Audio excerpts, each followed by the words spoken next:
Hello, hello. Welcome to Parkland Media. I am your host, Spade Parkland. Thank you for clicking on the video. According to my analytics, a lot of people who watch my content have not subscribed to the channel. So don't forget to hit the subscribe button to make sure you don't miss out on any notifications. Hit the notification bell and make sure it's set to all. Thanks for watching, and now enjoy the video. This is Tabitha waking up, season 1, episode 9, after the opening sequence. It appears she just woke up from a dream that we're going to go back through and watch. We've already seen season 3. We know that when it comes to story walking, like we've seen with Julie going to the ruins, she passed out in Fromland, but she was story walking, going to the lair. She met Martin. Martin knew her by name. Video coming soon. She gave the rope to Boyd, and then she went to the tunnels, saw a chamber, and that was Julie story walking. Once Kenny and Acosta pulled Julie out of the lair, she woke back up and she was conscious. So story walking may be a thing where you have to be separated from your body in order to story walk, or maybe as people get stronger, I guess with the Force, or stronger in Fromville, they can story walk maybe while being awake. Tabitha being asleep doesn't necessarily mean that the sequence that we're about to look at the opening of season 1, episode 9, means that Tabitha was asleep the whole time. It is more than likely that she was story walking, which in my opinion, I think the ability to story walk was inside of Tabitha the whole time. She may have passed the story walking ability to Julie and Ethan, who was off screen there. So if that's the case, that might explain why Ethan knows so much about story walking, because he's done it. And that might explain why Julie can story walk. Not that her having the cicadas inside of her made her have the ability to story walk, but she may have been able to have it the whole time, but just being in the lair, the cicadas going inside of her, maybe that awakened it to be able to do the whole story walking thing. So we're at the end of the sequence where we're actually working backwards in a way. So Tabitha goes up the tower in the vision / story walking, in my theory, story walking / being asleep, whatever you want to call it. While she's asleep, she's story walking. She's going underneath the top part of this entryway, and we see the years. She looks up and she's going to see Jim, and all of the different visions that we've seen on the show with Jade and with Tabitha. Tabitha had a vision of Miranda, who was her previous reincarnation, learned that season 3. And Jade had visions of the Civil War Confederate soldier underneath the boulder, the colonist who was drinking the blood, also impaled to the tree. And we also saw Jade have a vision of Christopher holding Jasper. So in all the visions that we've seen with Jade and with Tabitha, it was something associated with their previous lives. Even the root symbol that the ghoulish children, ghastly children created by pouring their hope into the roots that formed the symbol. We see Jade have that vision of that symbol in red after Clara talks to him when she had the eye patch on. Every vision that they've had has been associated with a reincarnation, except for maybe 2, which is the Civil War Union soldier with the messed up eye. I think that Jade was a Confederate soldier who was hanging upside down on that tree. And then now we see this one where Tabitha is going to see Jim. So I think that Tabitha is story walking, and what we're witnessing is a point in time in the story where Tabitha and company, or Tabitha and the Matthews, actually live in the lighthouse. And that's the reason why when she's going upstairs, she's calling for everyone, telling Ethan to pick up his toys, is because she's story walking in a vision of herself. So she's not in a vision of a previous reincarnation of herself in this theory. This is her story walking. And while Tabitha is story walking, she's able to be different versions of herself throughout the timeline. I made a previous video about Tabitha and Miranda and the bracelet. I made another video, June 29, 2023. Tabitha put the tree in the road, bottles on the tree, and dates in the lighthouse. When I'm talking about Tabitha in this theory, and even that video and the one with the bracelet, even though there's Tabitha, the character, in my theory, there's different versions of Tabitha on the same timeline. So what I mean is when Julie, for example, season 3, episode 10, when she story walked and went back in time to see Jim before Jim was taken out by the man in the yellow suit, that Julie existed at the same time as the regular Julie. You had two Julies in one place, whereas the Julie who was story walking was actually able to touch and interact with Jim. So even though she may or may not have been separated from her body while story walking, she can interact with the environment even though she's separate from her body. Same thing with throwing Boyd the rope. Julie was able to interact with the environment and actually make a difference even though she's physically separated from her body while story walking. It's possible that the cicadas going inside of Julie and Julie being physically separated from her body, but being in the lair and able to be touched by someone, it's possible the cicadas woke that ability up inside of her. But in this theory, she already had it inside of her and it was given to her from Tabitha. And so as Tabitha's going around the corner, she looks up and she sees Jim. All right, so Jim is hanging upside down, dangling. It's the same way that the Civil War Confederate soldiers were dangling upside down from the tree, and some of them were even dismembered and they were bleeding out. So what I'm thinking is that we're looking at the same thing with Jim, where he's hung upside down, he's dangling. The same person or people that did that to the Civil War Confederate soldiers is doing that to Jim. Now, we assume that it was the Civil War Union soldier because he comes up and he's shooting at Jade, but we don't know if it was him or not. We don't know who hung him up or for what purpose. We just know he's hanging. And I know some people have said this might be the hanging man, like on the tarot card. Now, I know a lot of people have said that this is symbolic of the Hanged Man tarot card. And the reason why I don't think so is because, number one, the Hanged Man or hanged woman or hanged person is hanged from up high somewhere, normally a tree, because the hanged person is in between earth and heaven and is kind of like in a state of being able to be one with both realms.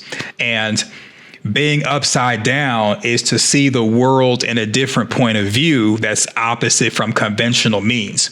And the hanged man or hanged person or hanged woman, their face is always in a state of serenity, a state of enlightenment, or we'll just say okay with being like that because the hanged man wanted to be hanged or hung his or herself there to achieve this state of enlightenment as far as with the tarot card.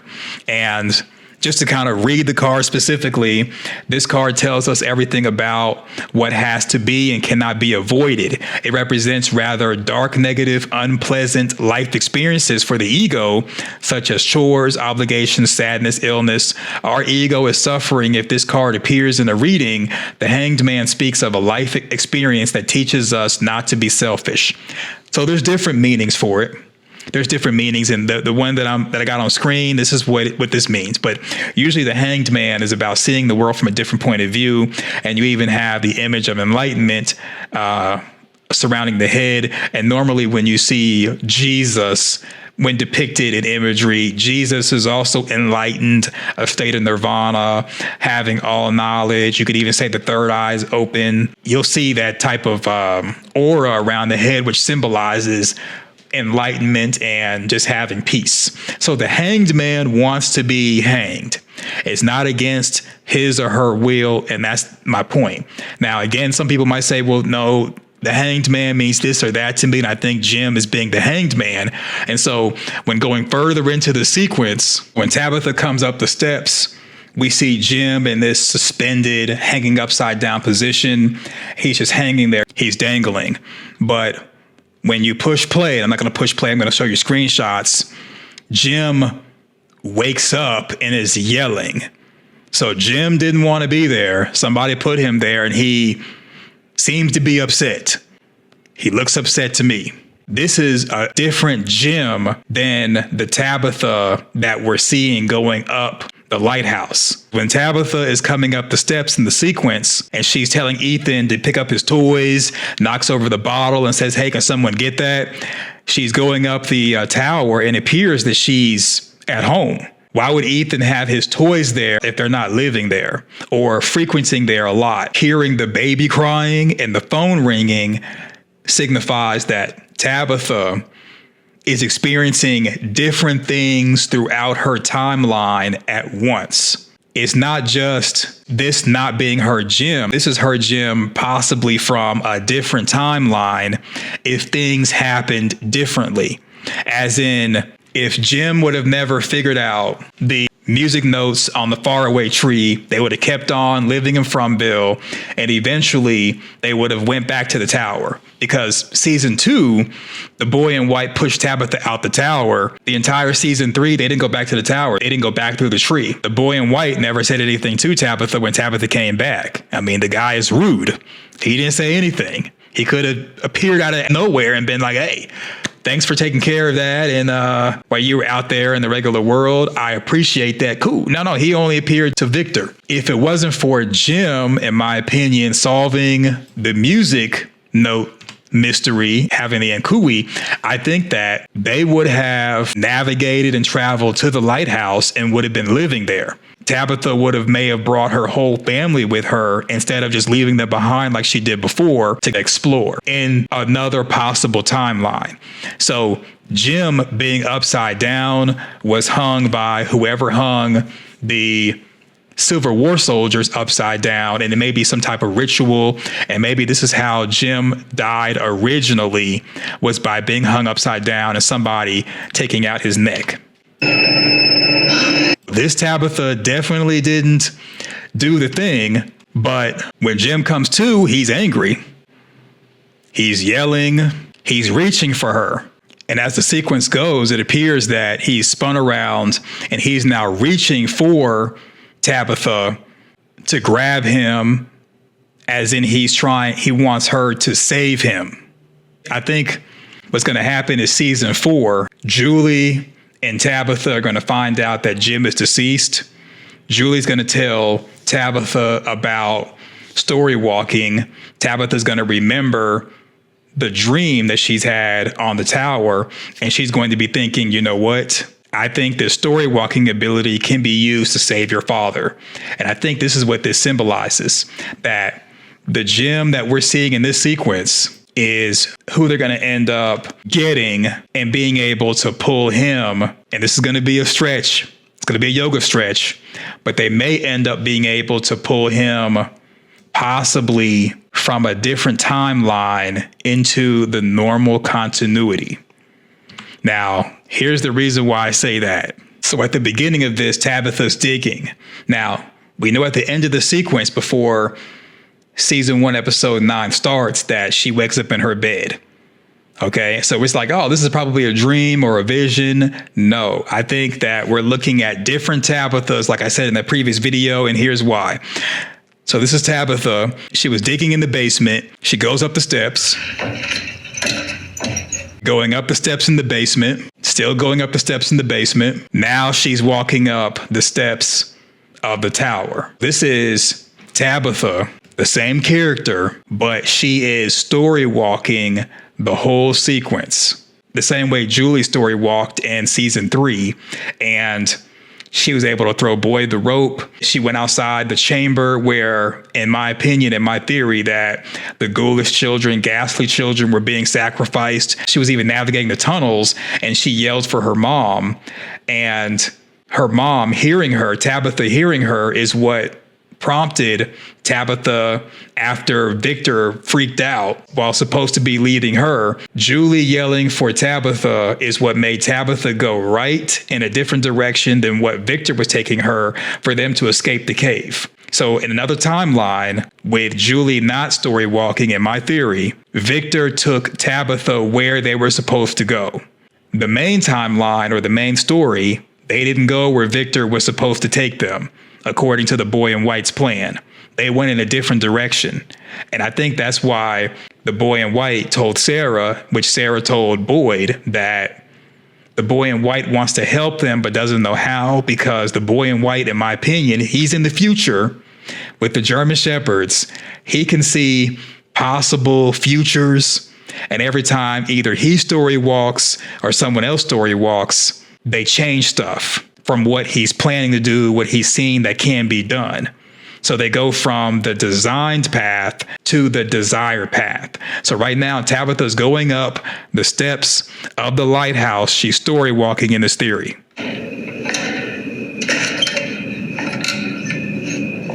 The way she's looking, she's not looking in this sequence as if she's never been there before. She's looking like she's home. Another version of Tabitha. I think this is the director or writer's way of hinting to us that we're looking at more than one Tabitha. Same character, just different timelines, maybe even different realities. We'll say different timelines, keep it simple. And that's why we see her outside at this moment.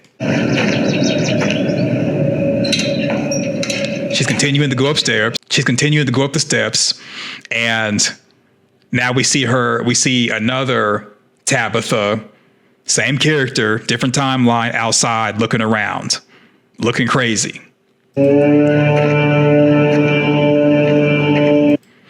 But now this Tabitha who's outside while hearing the horn from the lighthouse, she's going to start walking backwards as if going backwards in time. See that walking backwards? This Tabitha is going up. She's looking concerned. Now she's looking back down. Why are you looking down? I think she's looking up and looking down because she doesn't hear anyone, doesn't see anyone. All right, so this is Ethan's toys, according to this Tabitha. Ethan, I told you to pick up your toys. All right, I told you to pick up your toys, right? So we see a book, bottle, the ambulance is over here, out of shot, dump truck, juggling ball, playing card, finger puppets. We see that.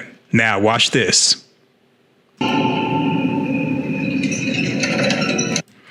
Tabitha went to pick up the juggling ball. She's also going to pick up the finger puppets and the book, but there's no dump truck. And I think there's no dump truck because while Tabitha is going up these steps, chapter walking, this Tabitha, whichever, I don't know if she's the regular Tabitha, Tabitha A, B, C, D, E, J, E, D, E, F, G, whatever, Tabitha has been chapter walking in my theory. She's been chapter walking to the lighthouse multiple times. So in this timeline or this chapter walk, she's picking up these toys. In another chapter walk, she picked up the dump truck, and that's why we don't see it.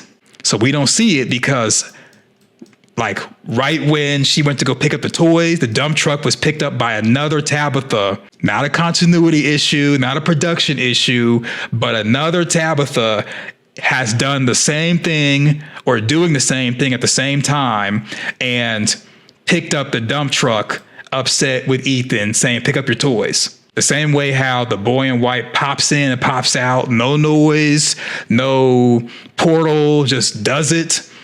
Similar to how people go through the faraway tree and they just disappear.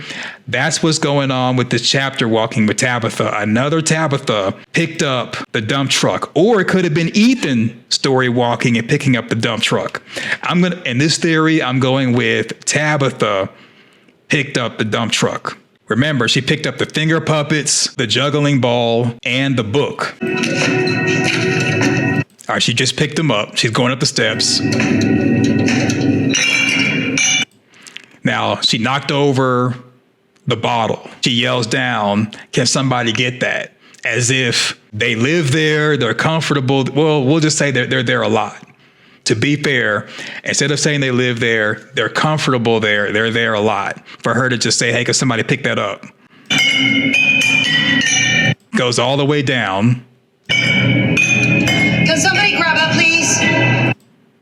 Can somebody grab that, please? All right.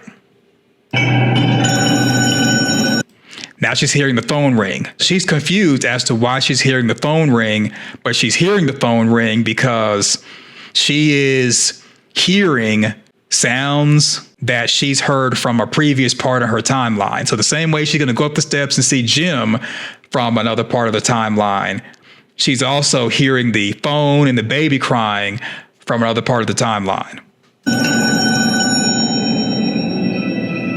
Jim? So now she's outside, a different Tabitha, different timeline, same character, different Tabitha.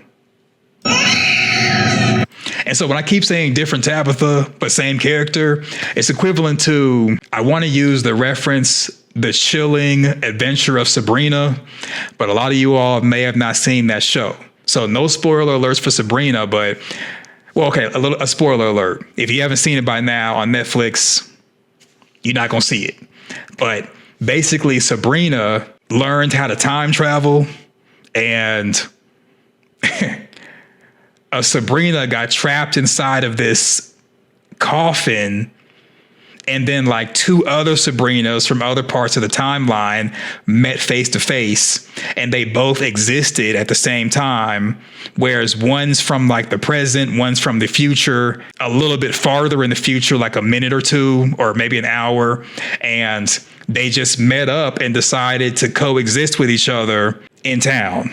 And for like a couple of episodes, you got Sabrina in hell, Sabrina on earth, and I'm going to leave it there in case you want to watch it. Or if you're like, I don't understand that, it's kind of like with Doctor Who. Hopefully you've seen Doctor Who where Doctor Who will time travel and he'll meet himself and they're like having a whole conversation. And then there's this one episode where Doctor Who got trapped inside this box. His future self and his past self came, freed him from the box. They're hanging out talking, and then they just went on their separate ways. So time travel gets really wonky on TV and movies, which is why a lot of people try to stay away from it. But in this theory, that's what's going on with Tabitha. Only story walking is not time travel per se. Let me just kind of run down story walking and all of its weirdness so that I no longer sound that much like a crazy person, even though I probably do. So now a word from the sponsors of today's video. First, we have Pop Shepsky. Hopefully I'm saying that correctly. Gives a super thanks. I appreciate it. Says the movement to get me on as a new side character to arrive in Fromville starts here. I appreciate it. Hopefully I can be a minor character that gets eaten by a creature or something like that. That would be awesome. I appreciate the support. Next, we have Zephyr Cat 7 with the super thanks. Says thanks for the overhead shot of the town. Makes it so much easier to understand for us geographically challenged people. Thank you for the super thanks. No problem. And the biggest Fromily supporter, Amanda Kenny 4997. Thank you. I appreciate the super thanks. She is also a channel member and the MVP. Now back to the video. Story walking is the action of a character in one episode being able to travel to another episode in the series. When Boyd was trapped in the bottom of the mine shaft, that was season 2, episode 1. And then he was given the rope. So Julie was in that episode, but we only saw it from Boyd's point of view. Season 3, we saw that same segment from Julie's point of view. Julie time traveled per se, but she really story walked in that she did something in the episode that we saw. That's the reason why she could do it.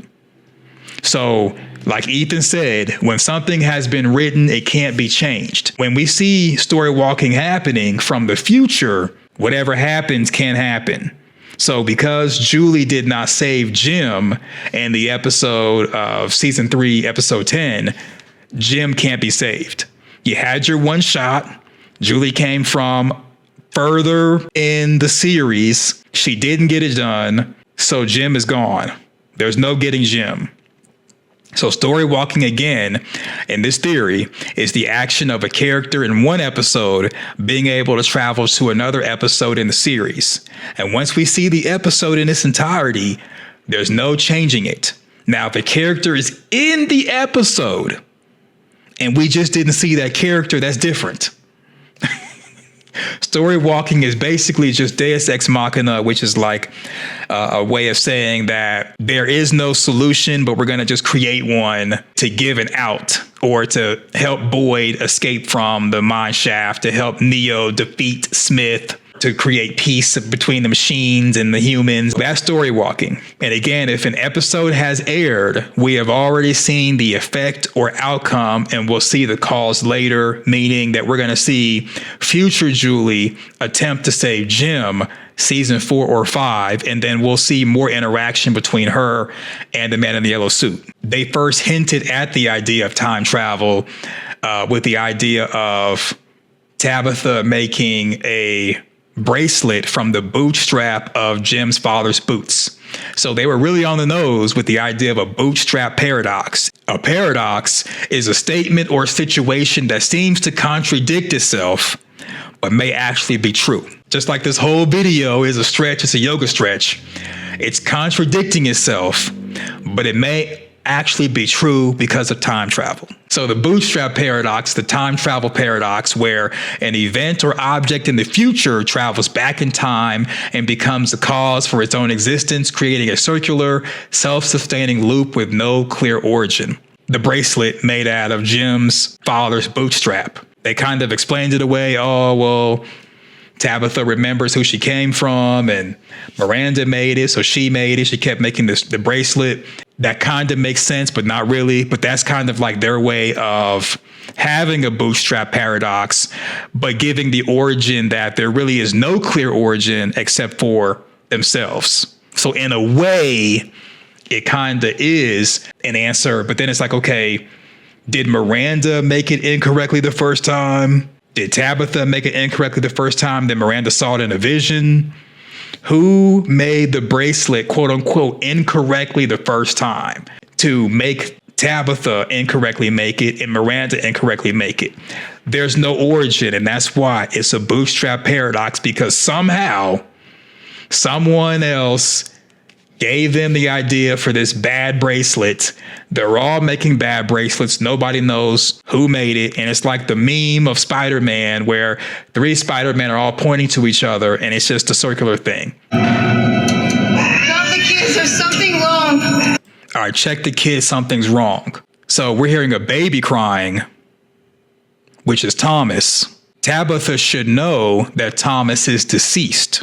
But she's hearing the baby crying and the phone ringing. She's telling Jim to check the kid, something's wrong, which means this Tabitha, in this theory, this Tabitha that we're seeing, baby Thomas, is alive. Jim, answer me! She's hearing the baby crying, and now she's yelling for Jim. Jim!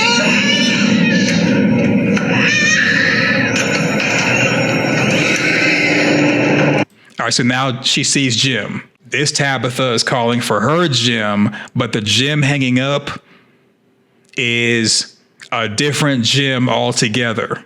That's why he's wearing all black. Throughout the entire series, we've never seen Jim wear all black.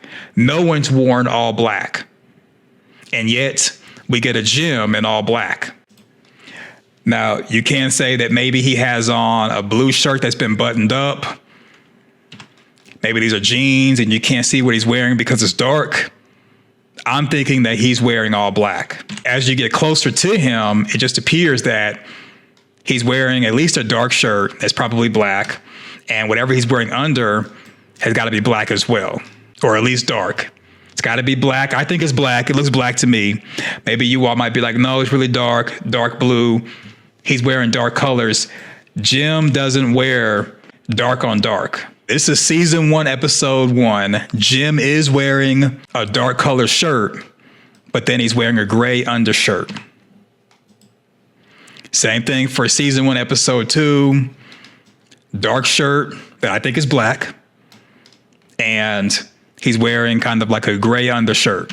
Season 3 a green jacket and somewhat of like a cyan, like a greenish, bluish undershirt, but not dark on dark. That's pretty much his wardrobe. Season 1, 2, and 3 is not wearing something completely black. He's at least not looking like he's constantly going to a funeral. Yet here, he's in all black. And I think he's in all black because this is a different Jim than we've seen in the show. So remember, Tabitha picked up the juggling ball, finger puppets, and the book. The entire time we've watched From as a series, Flight of the Kroman has always been blue. It's always been blue. Tabitha has a pink book in her hand. Get your tea and your popcorn, because this is going to be another good one. Thank you for clicking on the video. According to my analytics, a lot of people who watch my content have not subscribed to the channel. So don't forget to hit the subscribe button to make sure you don't miss out on any notifications. Hit the notification bell and make sure it's set to all. If you want to support the channel, you can hit the join button that's located to the right of the subscribe button. Please hit the thumb up, and you can also support by clicking the 3 dots to the right of the share button. I'm on a desktop when I'm recording this, and it'll give you the option to donate with a super thanks to support the platform. If you enjoy my content and you want a lot of videos to watch while you're driving, doing errands, or doing things around the house, at work, whatever, you can go to the home tab and click on podcast, and I keep all of my videos in a From MGM Plus playlist. Another way you can support is through donation through Cash App, $Spade Parkland, $Spade Parkland. Last but not least, follow me everywhere. Go to the homepage and go up, and it says allmylinks.com/Spade Parkland. Thanks for watching, and now enjoy the video. When zooming in on the book, I don't have the technology to make it look really clear. I've seen other people do stuff like that on the larger channels. We got what we got, okay? But this is Flight of the Kroman on the left, a fictional book, and From. This is supposed to be, in my opinion, the same book, well, the same Flight of the Kroman, but it's a different color, different story, but still Flight of the Kroman. Or maybe it's a different story altogether, but we only see them reading one book to Ethan. That's his favorite book. So in my opinion, this is a different timeline where Ethan is even different, where he has different things that he likes to play with. He still likes the finger puppets, but he also has a juggling ball, and he has a Flight of the Kroman that's pink instead of blue. This appears to be a baby at the bottom.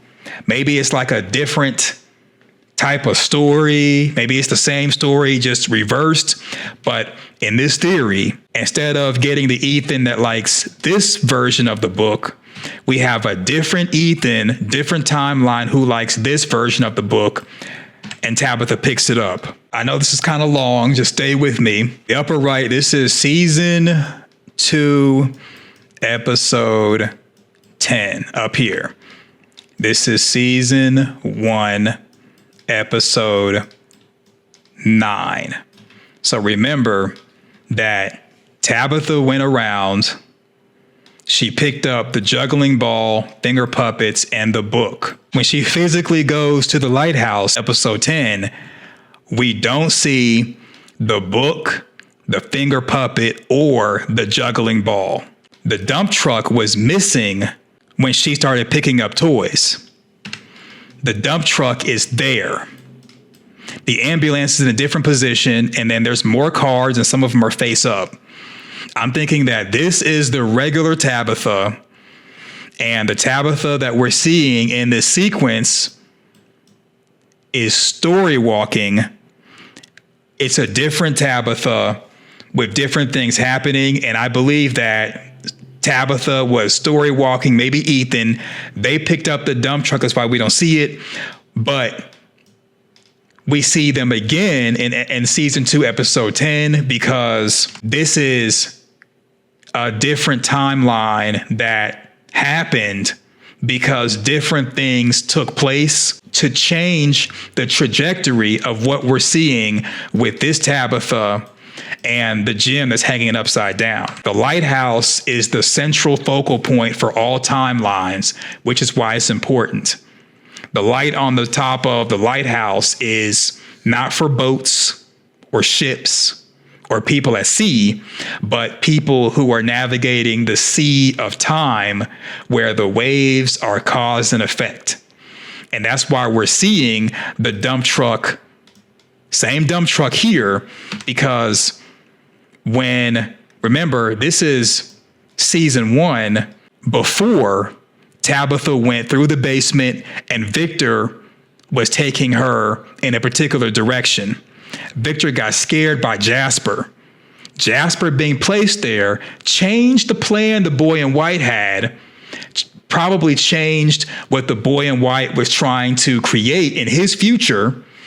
And this no longer exists. That gem no longer exists. When we saw this story walking, this was like possibilities and navigating time going backwards and forward.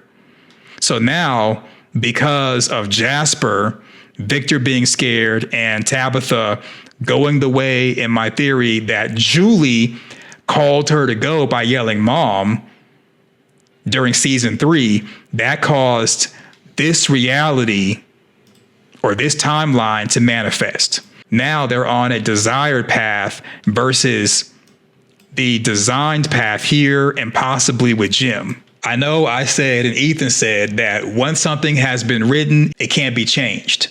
Here's how they can bring Jim back using story walking and it not contradict the rules that the show has laid out. They would have to story walk, grab Jim with the throat torn out, and take him to town. Julie may do it. Julie may not do it while she's there. I think that season 4, season 5, we're going to see more of that scene where Jim, even though the throat is ripped out, they're able to actually save him through story walking, or maybe even picking him up and taking him to town. I mean, he should be done. He should be dead because his throat ripped out, but it's possible that he could be saved if they go there, snatch him up, take him to town. Story walking will only be able to save Jim if they do it right when season 4 starts. If they do a time jump, he's done. He's done based off the rules of the show. So what do you think? And I know a lot of you all are like, no, it's no way. The people on the show said that he's gone. That was Jim's last day. In this theory, I think it's possible to still save him through story walking, as long as when we see rest of the segment, we see it from a different point of view. Maybe Julie saves him. Maybe somebody runs up hearing her yell. It's possible, unless we do a time jump and then he's just gone. So according to AI says while a severely damaged throat from a ripped out injury is extremely dangerous and often fatal, it is possible, though rare, for someone to survive such an injury with immediate and specialized medical intervention. So unless you are a medical professional like a nurse or a doctor and you say, no, Spade, Jim is done, there's no way to save him, I'm going to go with AI in this theory that it's possible to still save Jim through story walking, through getting him to medical professionals. I mean, you got 2 of them. You got Christy and you got Marielle, getting one of them, maybe both of them, to Jim. They got a whole ambulance now driving out there, get Jim in there. I think it's possible because they have an ambulance full of supplies.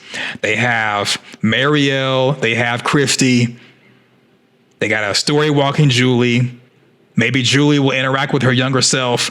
Anything is possible. So what do you think? All right, one last thing. So the reason why, in my opinion, in this theory, that the Tabitha we were following that was going up the steps in the lighthouse, the reason why she couldn't see another Tabitha, and maybe that Tabitha couldn't see her, is because they weren't enlightened or their awareness wasn't activated as far as story walking. So with Julie, I believe that her story walking ability was awakened when the cicadas possessed her and she was in the lair of the music box monster. Whereas Tabitha, I believe her story walking ability and awareness was awakened when the ghoulish child said Nkui and opened her eyes, including Jade's. So I believe that with story walking, it's a passive ability. But then when you become awakened, then it becomes something that not only you can control, but you can also perceive other things that are at a higher state of existence. Let me know in the comment section your thoughts. Thumbs up the video, share your social media, subscribe, click the notification bell. Thanks for watching. Go forth, do great things, and I'm out. Peace.